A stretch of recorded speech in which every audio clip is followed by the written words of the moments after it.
Bueno, estamos finalizando el capítulo 13 ahora y sabemos que desde el 12 en adelante es la parte práctica de la carta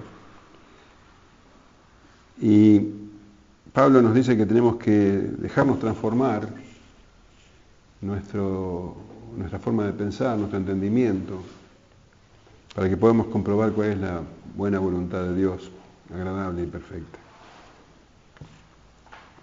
Tenemos que dejar el molde del mundo, tenemos que cambiar esa manera de pensar. Y la Escritura es el medio, el Espíritu Santo es quien lo hace, y nosotros tenemos que colaborar con esa transformación. Y básicamente esa transformación tiene que ver con el amor. El amor es el tema central. Ya no mirarnos a nosotros mismos como el centro del mundo, tenemos que cambiar nuestra manera de pensar precisamente con respecto a nosotros, vernos como miembros de un cuerpo. Dios nos ha dado dones a todos, a cada uno, para que podamos edificar al cuerpo. Y habla de que el amor tiene que ser sin fingimiento, un amor sincero hacia los hermanos, hacia incluso los enemigos, y llega hasta los gobernantes. Y es llamativo porque muchos entienden que el comienzo del capítulo 13 es como un insert en esta parte, porque empieza a hablar de los gobernantes. Sin embargo, claramente sigue con el tema. Tenemos que amar a los gobernantes y tenemos que dejar que Dios obre y que en todo caso Él se encargue de vengarse. No nos corresponde a nosotros. Y ahora continúa hablando del amor. De hecho, lo último que había hablado Pablo, en lo que estuvimos estudiando, es que tenemos que pagar a todos, el que honra, el que tributa, tributo, el que impuesto, impuesto, el que honra, honra, dice, ¿no? Y ahora usa este tema de la deuda, de pagar, para volver a insistir con el amor. Por eso dice, vamos a leer desde los versículos 8 hasta el final, dice, no debáis a nadie nada, sino el amaros unos a otros, porque el que ama al prójimo ha cumplido la ley. Porque no adulterarás, no matarás, no hurtarás, no dirás falso testimonio, no codiciarás, y cualquier otro mandamiento en esta sentencia se resume, amarás a tu prójimo como a ti mismo. El amor no hace mal al prójimo, así que el cumplimiento de la ley es el amor. Y esto conociendo el tiempo que es ya hora de levantarnos del sueño, porque ahora está más cerca de nosotros nuestra salvación que cuando creímos. La noche está avanzada y se acerca el día. Desechemos pues las obras de las tinieblas y vistámonos las armas de la luz. Andemos como de día, honestamente, no en glotonerías y borracheras, no en lujurias y lascivias, no en contiendas y envidia, sino vestidos del Señor Jesucristo y no proveáis para los deseos de la carne. Entonces vemos cómo engancha, o cómo conecta el tema de la deuda con el amor. Dice, no debáis a nadie nada, sino el amaros unos a otros, porque el que ama al prójimo ha cumplido con la ley. No debas a nadie, nada. Se había hablado de que tenemos que pagar todo lo que tenemos que pagar. Honra, tributo, respeto, todo.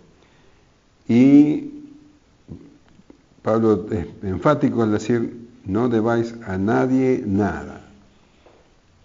Ahora, esta frase ha sido llevada al extremo últimamente. Por lo menos hace unos años para esta parte han salido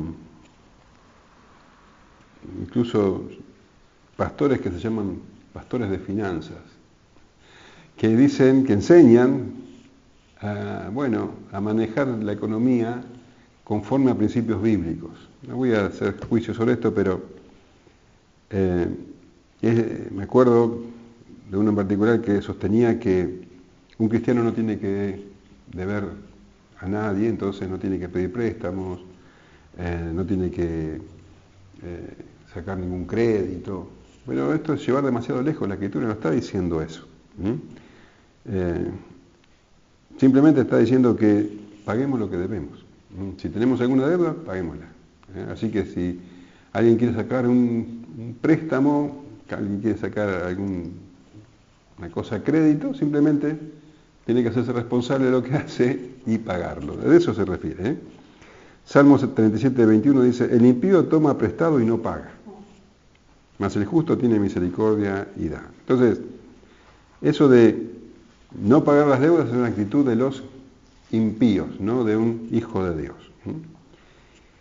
Pero Pablo dice, hay una deuda que nunca vamos a terminar de pagar, y es la de amar a los otros, a los demás, especialmente a los hermanos en la fe. Dice, amaros los unos a otros, el amaros unos a otros, porque el que ama al prójimo ha cumplido la ley. Esa es la deuda que debemos siempre estar pagando y que nunca vamos a terminar de hacerlo.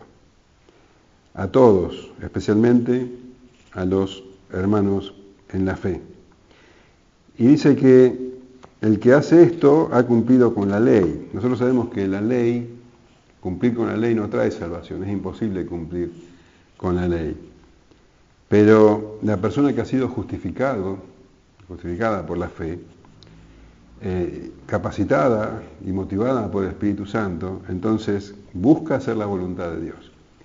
Y el amar al prójimo es eso justamente, cumplir con la voluntad de Dios. Y es algo que la persona lo hace sin pensar, sin especular. El verdadero Hijo de Dios, aquel que ha sido su mente transformada, ama sin especulación, por pura gratitud, porque recibió amor, porque el amor de Dios ha sido derramado en su corazón. Y sin saberlo, sin pensarlo, está cumpliendo con la ley. Pablo continúa, porque no adulterarás, no matarás, no hurtarás, no dirás falso testimonio, no codiciarás, y cualquier otro mandamiento en esta sentencia se resume en amarás a tu prójimo como a ti mismo. Entonces, no es que el creyente tiene la ley y dice, bueno, para cumplir la ley yo no adultero, para cumplir la ley no mato. No, es algo que surge de su corazón agradecido y va más allá, porque no solo no adultera, sino que se mantiene completamente fiel a su cónyuge. No solamente no mata, sino que considera sagrada la vida. No solamente no roba, sino que cuidará las posesiones del prójimo. No solamente no dirá falso testimonio, sino que siempre dirá la verdad. No codiciará o no envidiará. Él se alegra por los logros de sus hermanos. Entonces, todo esto que surge naturalmente de un corazón transformado, cumple con la ley, con el segundo gran mandamiento, amarás a tu prójimo como a ti mismo. En el capítulo anterior, en el versículo 9, dice que el amor aborrece lo malo y sigue lo bueno. Bueno, exactamente eso es lo que hace un creyente, sin pensarlo, sin tratar de cumplir ciertos requisitos escritos. Y amarás a tu prójimo como a ti mismo es algo que Pablo enseña, esto es la palabra de Dios, pero él había dicho que nosotros no tenemos que tener más alto concepto de nosotros mismos que el que se debe tener. ¿Te acordás en el capítulo anterior, en el versículo 3? No tenemos un concepto más alto, pero la realidad es que nos amamos. Esto es sano. Es sano que cada uno se ame a sí mismo. Ahora,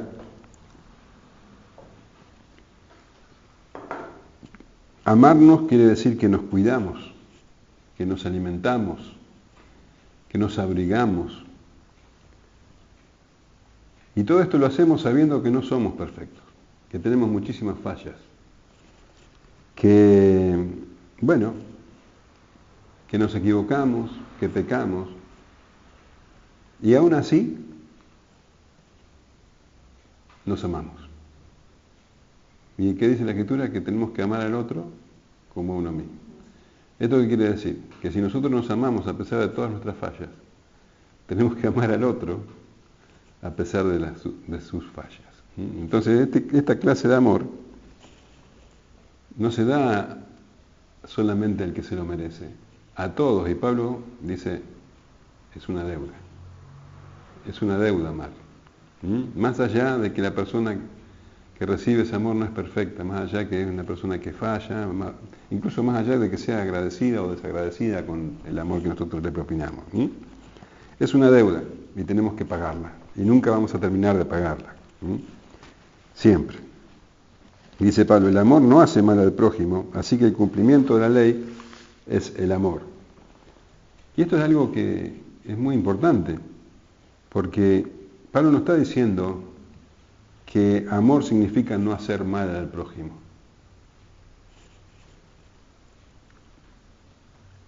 El sentido de que el amor hace mucho bien al prójimo, esa es la idea. Cuando dice el amor no hace mal al prójimo, va más allá de lo que dicen esas palabras en realidad. Cuando nosotros decimos ese hombre no es ningún tonto, ¿qué estamos diciendo? ¿Qué queremos decir? Que ese hombre es muy inteligente. Bueno, esa es la misma forma de expresión. Cuando dice no le hace mal al prójimo, está diciendo el amor en realidad hace mucho bien al prójimo. ¿Se entiende? Entonces, el amor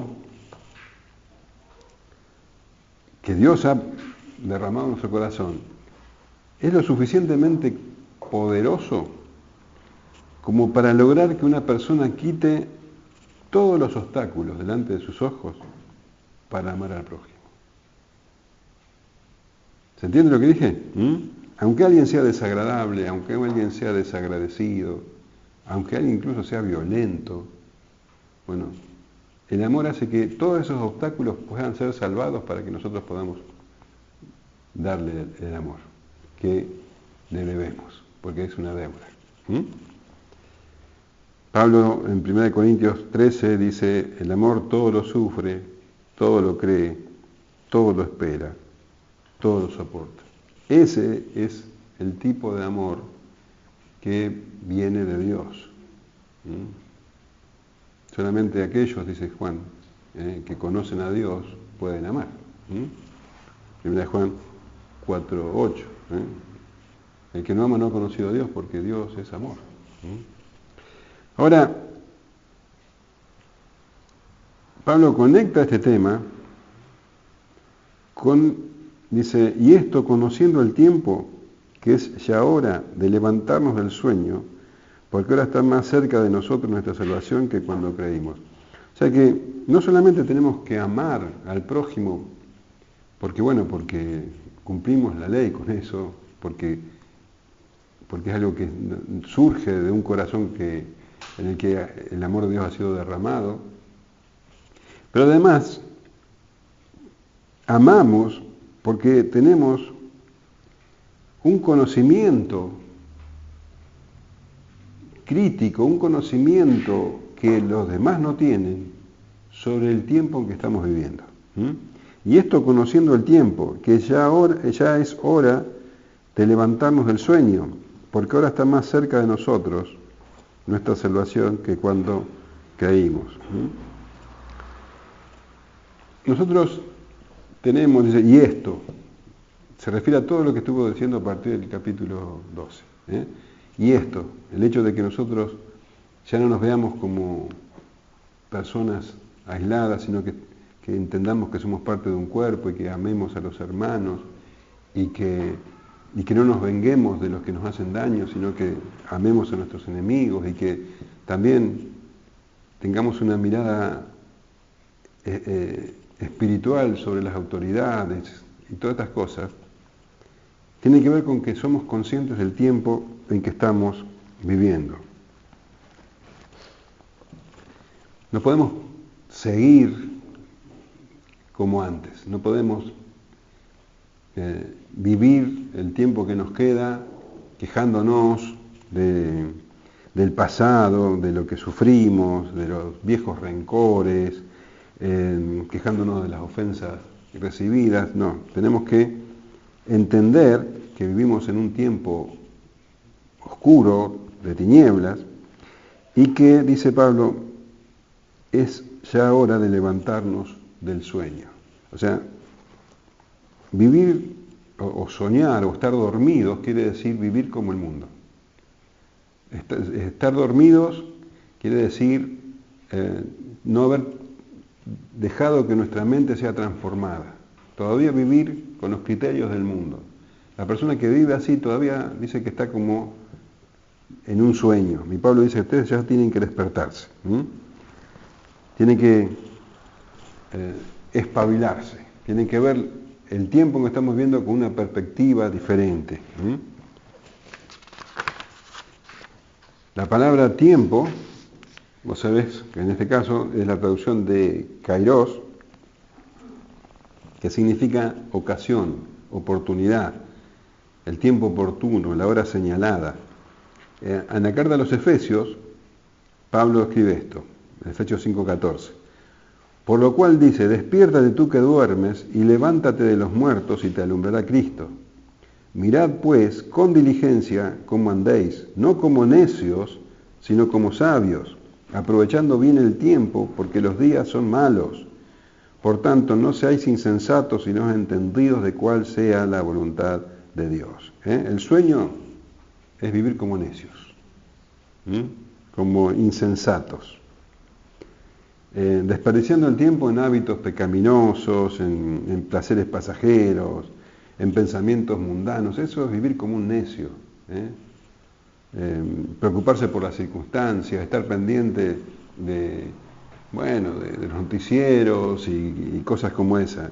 Esa no es una perspectiva espiritual, eso es vivir como el mundo, y el mundo está en tinieblas. Y los que están así viven como dormidos. Y Pablo dice, no, despiértense, despiértate tú que duermes y levántate de los muertos, ya no estás ahí, no estás entre los muertos, y te alumbrará Cristo, dice.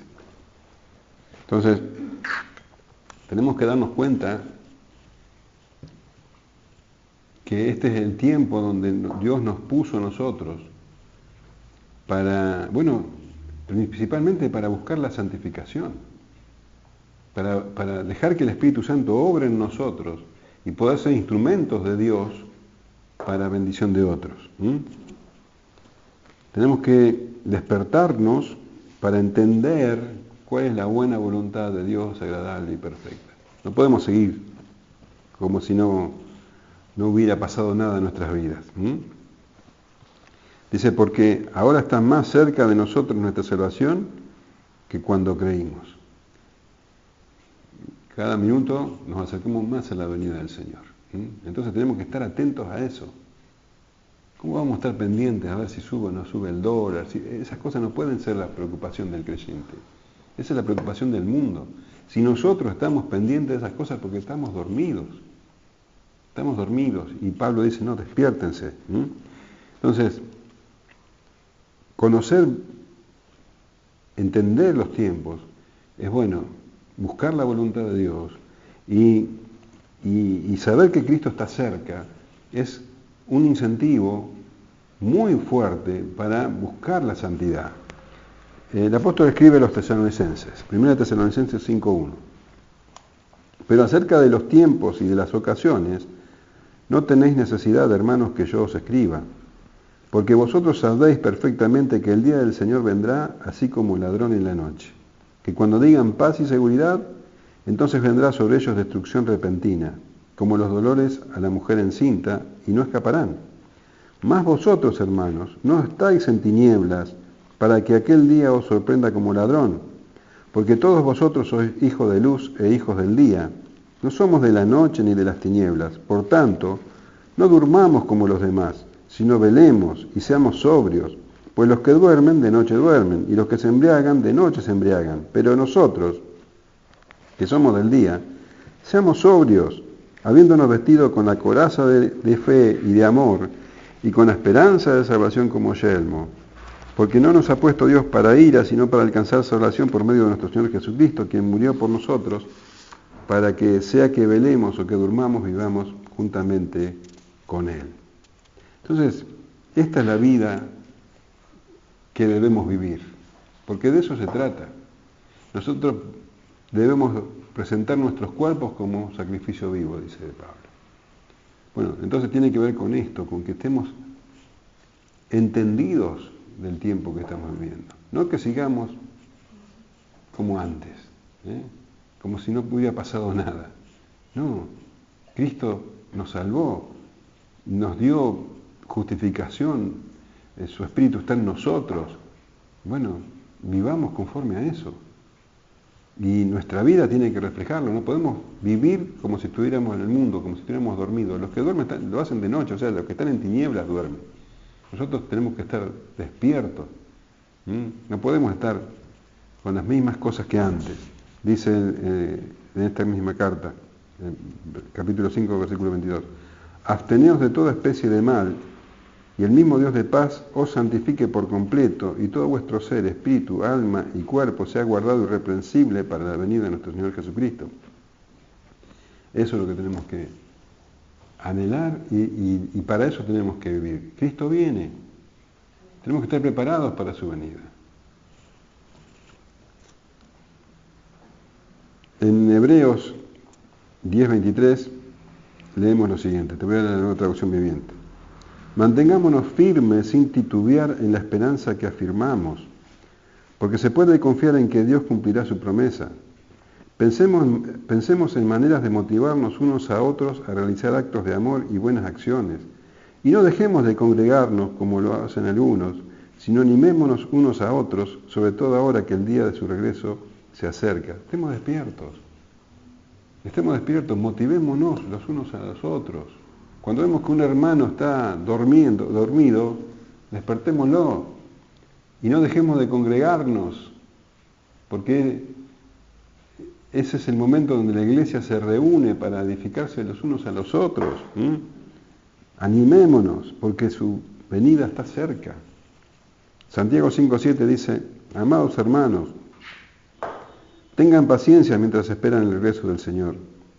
Piensen en los agricultores que con paciencia esperan la lluvia del otoño y la primavera. Con ansias esperan a que maduren los preciosos cultivos. Ustedes también deben ser pacientes. Anímense porque la venida del Señor está cerca. Hermanos, no se quejen unos de otros o serán juzgados. Pues miren, el juez ya está a la puerta. Amados hermanos, tomen como ejemplo de paciencia durante el sufrimiento de los profetas que hablaron en nombre del Señor. Honramos en gran manera a quienes resisten con firmezas en tiempos de dolor. Por ejemplo, han oído hablar de Job, un hombre de gran perseverancia. Pueden ver que al final el Señor fue bueno con él, porque el Señor está lleno de ternura y misericordia. Paciencia. Tengamos perseverancia. Aprendamos de los grandes hombres del pasado. Estemos despiertos. Primera de Pedro 4:7 dice, el fin del mundo se acerca. Por consiguiente, sean serios y disciplinados en sus oraciones. Lo más importante de todo es que sigan demostrando profundo amor unos a otros, porque el amor cubre gran cantidad de pecados. Abran las puertas de su hogar con alegría al que necesite un plato de comida o un lugar donde dormir.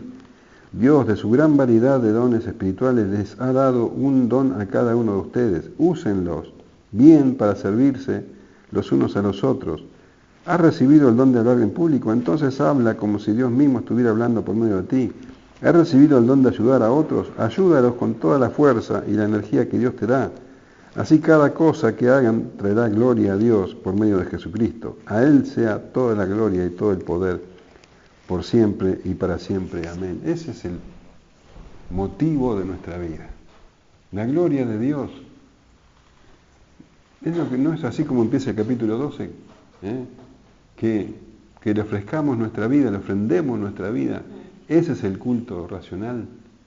Entonces tenemos que estar despiertos para eso. Tenemos que darnos cuenta que lo importante es la gloria de Dios.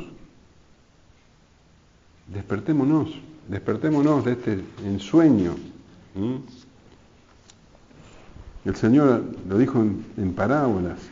En Lucas 12:35 dice: estén ceñidos vuestros lomos y vuestras lámparas encendidas, y vosotros sed semejantes a hombres que aguardan a que su Señor regrese de las bodas, para que cuando llegue y llame, le abran enseguida. Bienaventurados aquellos siervos a los cuales su Señor, cuando venga, halle velando. De cierto os digo, que se ceñirá y hará que se sienten a la mesa y vendrá a servirles. Y aunque venga en la segunda vigilia y aunque venga en la tercera vigilia, si los hallare así, bienaventurados son aquellos siervos.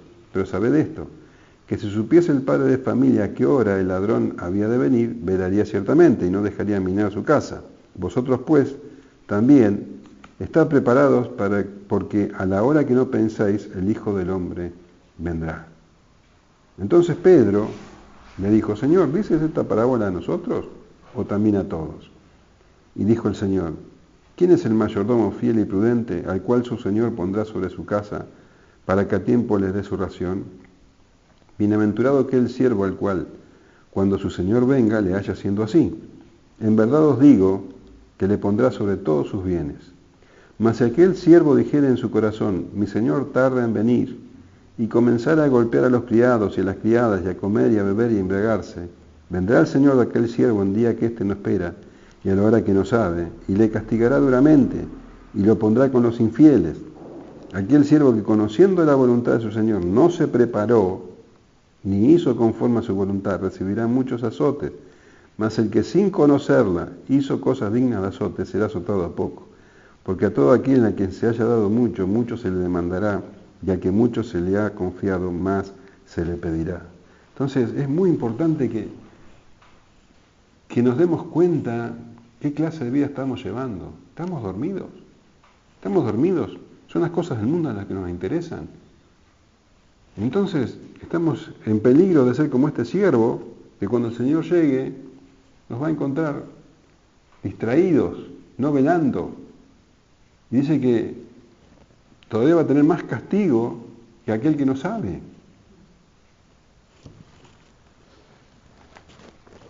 La noche está avanzada, dice, y se acerca el día.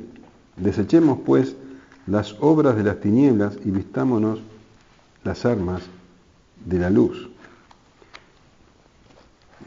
Aunque parezca un reto, Pablo está dando palabras de aliento, porque dice que este tiempo es oscuro y que tenemos que estar despiertos, pero dice, la noche está avanzada y se acerca el día.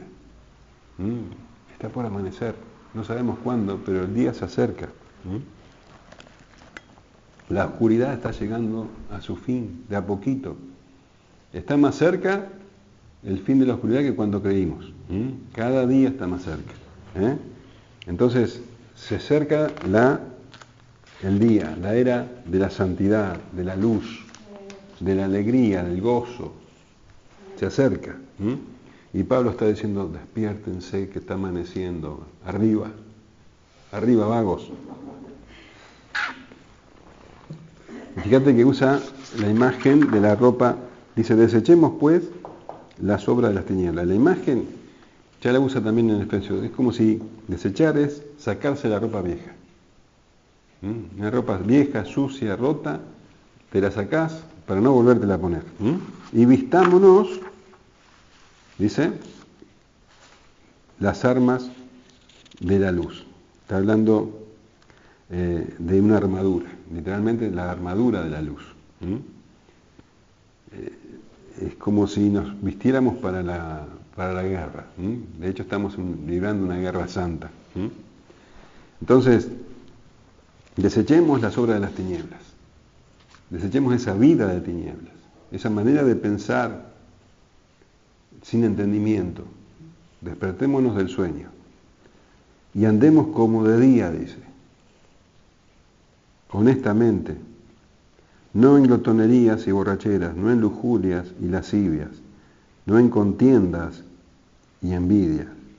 Andemos como de día. Aunque estemos en la noche, nosotros tenemos que vivir como de día. Aunque el mundo esté en tinieblas, nosotros no. Y vivir como de día es sinónimo de vivir honestamente, quiere decir correctamente, como a Dios le agrada, con decencia. Dice, desechando, ¿no? Dice, no en glotonerías y borracheras, no en lujurias y lascivias, no en contiendas y envidia, eso es lo del mundo. Cuando habla de glotonerías está hablando de vicios. En la carta a los Gálatas, la lista es más extensa. En Gálatas 5:19 dice, manifiestas son las obras de la carne, que son adulterio, fornicación, inmundicia, lascivia, idolatrías, hechicerías, enemistades, pleitos, celos, iras, contiendas, disensiones, herejías, envidias, homicidios, borracheras, orgías, y cosas semejantes a estas, acerca de las cuales os amonesto, que ya os lo he dicho antes, que los que practican tales cosas no heredarán el reino de Dios. Estas cosas no tienen que estar entre nosotros. Y capaz que algunas cosas nos chocan, decir, no, yo no tengo nada que ver con esto, pero hay otras que sí. Porque ponen en la misma altura la idolatría, la hechicería, que las iras, que las contiendas, que los celos. Entonces, esas cosas hay que directamente desecharlas. No podemos vivir de ninguna manera como si estuviéramos en la noche. Dice, andemos como de día, despiertos, viviendo honestamente, decentemente, como le agrada al Señor. Nuestra vida tiene que ser una ofrenda a Dios. Y dice, sino vestíos del Señor Jesucristo y no proveáis para los deseos de la carne. Y acá resume todo lo que venimos viendo desde el capítulo 12, desde el versículo 1 del 12 hasta ahora. Dice que debemos vestirnos del Señor Jesucristo. La vida cristiana entonces es mucho más que una declaración de fe, mucho más que bautizarse. La vida cristiana es cada momento. Y Pablo dice que nos tenemos que vestir del Señor Jesucristo. Bueno, vos sos militar. Cuando te pones el uniforme, todo el mundo va a decir, bueno, acá tenemos a un marino, porque está vestido de militar. Nosotros tenemos que vestirnos del Señor Jesucristo y que todo el mundo lo vea. Que todo el mundo vea que somos creyentes, que somos cristianos, que estamos vestidos de Jesucristo. No que somos como el resto. Ahora, esto no tiene que ver con andar de saco y corbata, tiene que ver con una vida decente, una vida honesta, una vida como quien anda de día, no quien anda de noche. Vestido del Señor Jesucristo y no proveáis para los deseos de la carne. Gálatas 3:27 dice, porque todos los que habéis sido bautizados en Cristo, de Cristo estáis revestidos. O sea, no proveer para los deseos de la carne es algo que tenemos que hacer todo el tiempo. Vestirnos de Jesucristo y no proveer para los deseos de la carne. Son dos cosas que tenemos que hacer porque todo el tiempo somos tentados. Porque vivimos en las tinieblas. Entonces, tentaciones va a haber constantemente, todo el tiempo. ¿Y qué tenemos que hacer con esas tentaciones? No darle ocasión. No somos esclavos de las tentaciones. Nosotros tenemos el Espíritu Santo, tenemos su palabra y el Espíritu Santo nos va santificando. Entonces, ¿qué tenemos que hacer con las tentaciones? Controlarlas, dominarlas. Porque si Cristo es nuestro Señor, somos más que vencedores. Somos más que vencedores sobre la carne, somos más que vencedores sobre las tentaciones. Gálatas 5:16 dice, digo pues, andad en el Espíritu y no satisfagáis los deseos de la carne, porque el deseo de la carne es contra el Espíritu y el del Espíritu es contra la carne, y estos se oponen entre sí para que no hagáis lo que quisierais. Claro, la carne nos lleva para su lado, pero nosotros estamos revestidos de Jesucristo. Entonces no tenemos que andar dándole lugar a la carne. Y en definitiva, esta es la clase de vida que agrada a Dios. La vida que agrada a Dios es como quien vive de día, despierto, sabiendo, entendiendo los tiempos, no mezclándose, no mirando la actualidad como la ven todos. Nosotros vemos la actualidad pero sabemos que Cristo viene. No dependemos de los gobernantes, no dependemos, los respetamos, pagamos nuestros impuestos, obedecemos las leyes, siempre y cuando no vayan en contra de nuestra fe, pero nosotros acá somos peregrinos.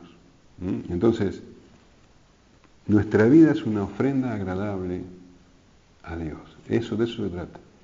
De presentar nuestros cuerpos como un sacrificio vivo. Y para eso tenemos que constantemente dejarnos transformar nuestro entendimiento. ¿Amén? Amén. Y así termina el capítulo 13.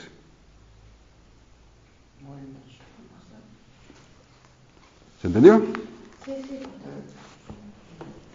Ahora, ¿qué cosa? Porque una cosa es decirlo y otra cosa es estar consciente todo el tiempo. De eso se trata. Por eso es importante siempre tener presente la Escritura. Y viste que dice no dejar de congregarse, porque